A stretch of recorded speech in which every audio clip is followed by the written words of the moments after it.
आप यदि दादी जानकी से पूछो, दादी आपने कौन सा पुरुषार्थ किया शुरू में बाबा के पास आकर के, तो वो आपको एक कहानी सुनाएंगे, क्योंकि वो करीब 1-1.5 वर्ष यज्ञ की स्थापना के बाद समर्पण हुई थी।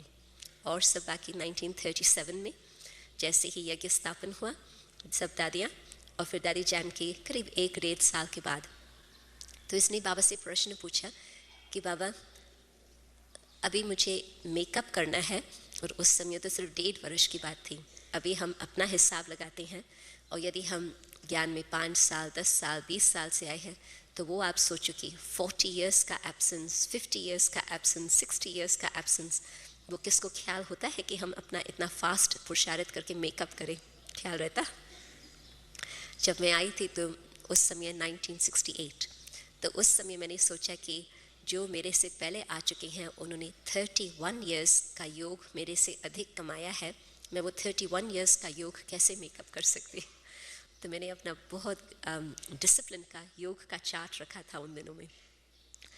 आजकल तो मैं फिर भी कहेंगी कि सेवा का बहुत समय चला जाता तो वो इतना नहीं रहा, परंतु शुरू में वो बहुत ध्यान रहता था।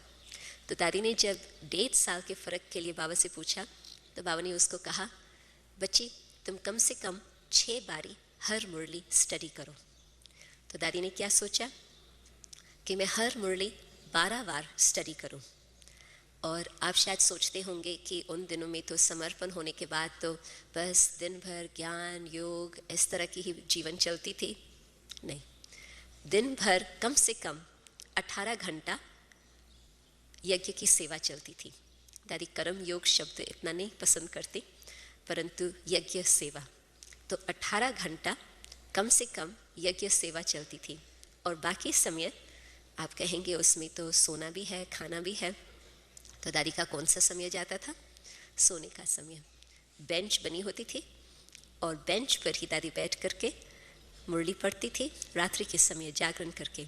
बीच बीच में नींद आती थी तो सिर टेबल पर रख करके वो आधा घंटा आंखें बंद किया, फिर उठ करके फिर स्टडी किया। तो कहने का मतलब कि ऐसे पुरुषार्थ यदि करें तो फिर आप सोच सकते हैं कि मुरली से आत्मा की कितनी सफाई हो सकती।